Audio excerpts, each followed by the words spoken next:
Hello and welcome again to Forgotten Temples, and let's also welcome back the hat. Yes indeedy.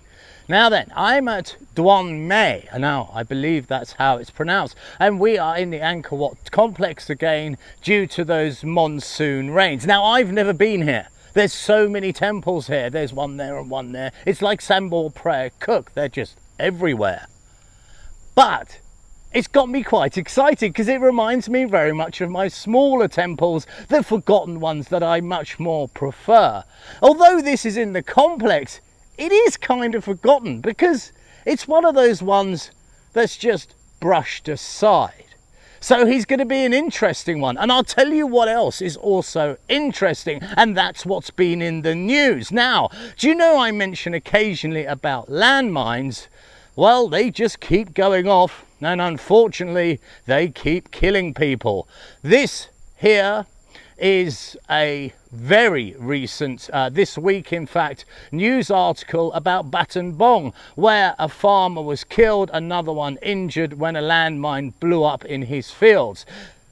That is where I go to film on occasions, and it's obviously not just that area, it is all around Cambodia due to the Khmer Rouge and the Civil War. This next article here shows you they just keep digging up ordnance. There's grenades and missiles and bombs and RPG rounds and all sorts of things, and they litter this country. It's strange for me to think I was only down that way a short period ago. And if you saw my video on Pol Pot's bunker, well, I can assure you that area is even worse.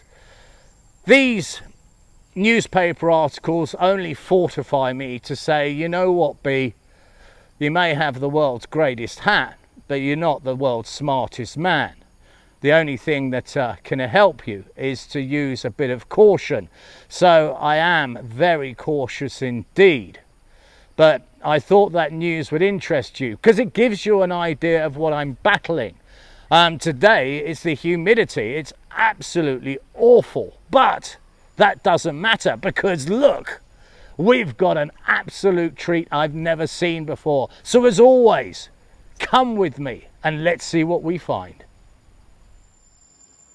And what we can see before us is this raised area here. Now this would have been a causeway stretching out, you see, with stones and things like that. But obviously the water has got underneath it and the stones have slid off.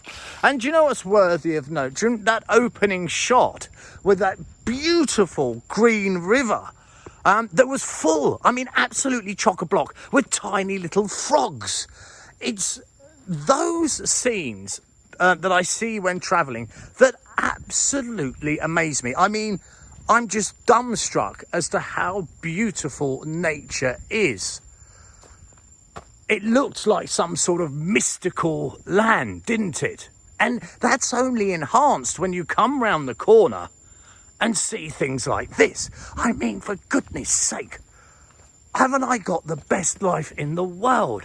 It is just, I'm just in awe of what there is to discover. And I've got so much more to do. So here he is. Let's get up those steps and see what we can find. Now, I have done some research on the jolly old internet, but it doesn't really tell us an awful lot. And this is the same old way, isn't it? You know, everything's written down on parchment and stuff, and it'll just rot, especially in humidity as it is today. But that takes absolutely nothing away from, you know, how amazing it is. I mean, have a look, this doorway to the sky. I mean, it always intrigues me, this. We have a usual detailing at the sides, but what we can see over here, you see, is how these were put together. There's a hole here, you see. It's quite a deep hole. It's about that deep, he now says with muddy hands. So it would just be placed in basically like your Lego when you were a child. Oh my Lord, have a look at that. These are really big. You see, there's always something different. These temples were designed in such a way. If you look at the shikras, the spires, you could actually take elements off that, let's say from one side, and then put them on another side, and then just keep duplicating up. But these are absolutely huge. I've never seen them this big. And you've got to consider, let's have a closer look, these are nigh on 1,000 years old. And can you imagine carving these? I mean, look, if I put my finger there, you'll get a better clue. I'm not touching. And look, it's just to do one of these out of a stone that's that hard. It's going to take the elements here. And those elements include monsoon rains. It's just an enormous amount of work.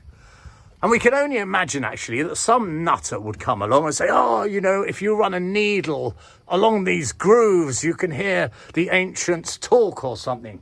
I mean, I'm no expert. I'm just an enthusiast. But I do try and keep in the realms of, sensibility. Right, let us go on through. And what do we find? Well, again, from a temple I've seen today, this is a really big room. Wow. Oh, hello. Hello, matron. Look at that. It's a lingam. There you go. And there is an offering. You see someone pour water over this for good luck. Now, this is original. Good Lord. Good Lordy Lorks. Well, my friend. Now, this is a phallic symbol, and I actually have a gentleman who keeps battling me a bit. Well, not really, I just don't really respond. He's saying, well, no, it doesn't represent the penis, and so on.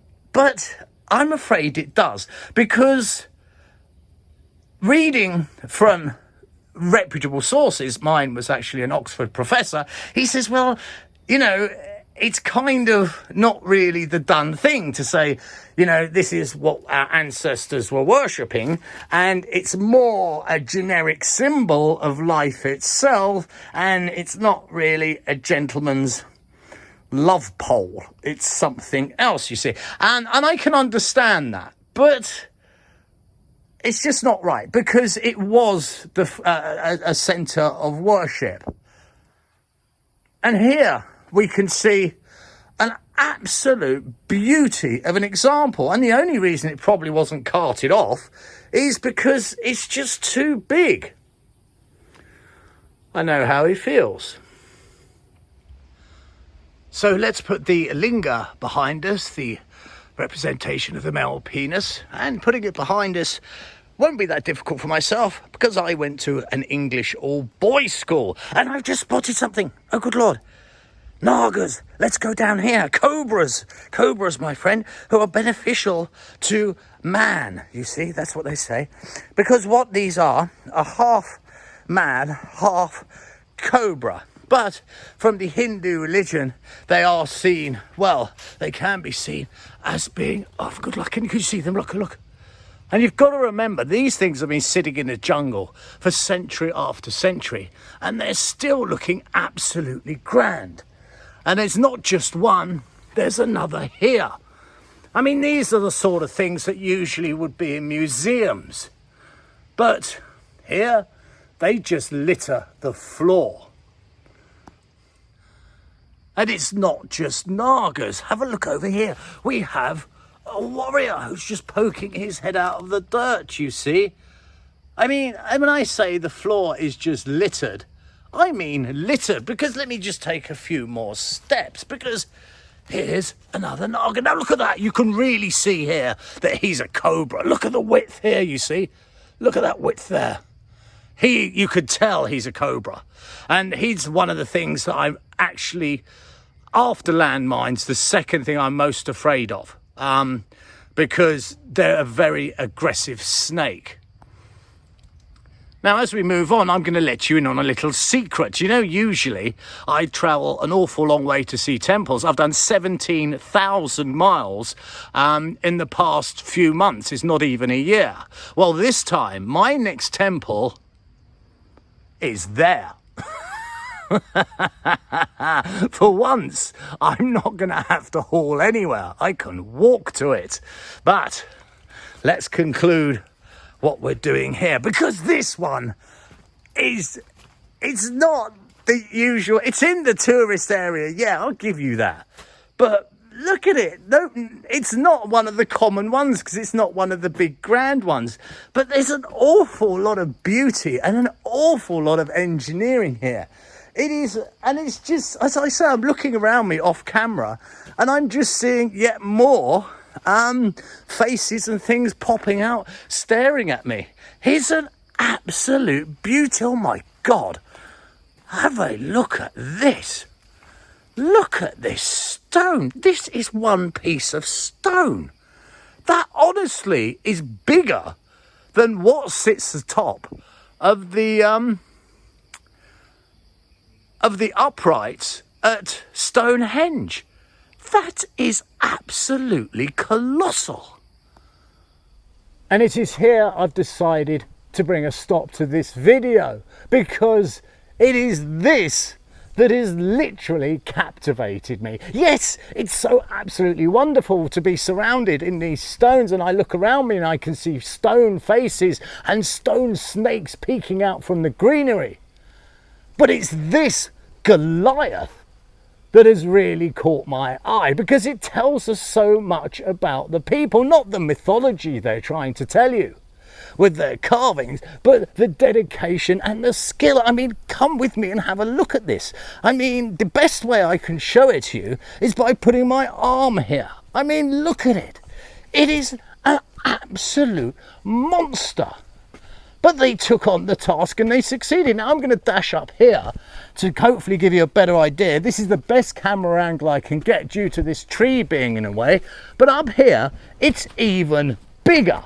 And that is fantastic engineering, because what you're doing is you're taking the load from up here, the weight, and it's being transferred down into the ground. And don't think there was one of these. Oh goodness, no.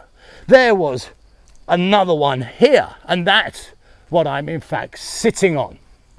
So I see many temples, but as always, every time I meet a new one, there's always something that'll catch my eye and surprise me.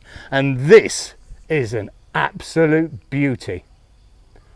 As always, I ask you to like, subscribe and comment, and if by chance you could drop some petrol, some gasoline in the bike by supporting me at www.patreon.com/temples, I would be hugely grateful. Just a small amount would get me further down the road. As I say, 17,000 kilometers, and I've not even been moving for 8 months, and I've got plenty more to cover. Until next time, I offer you absolutely nothing but the very best. Take good care.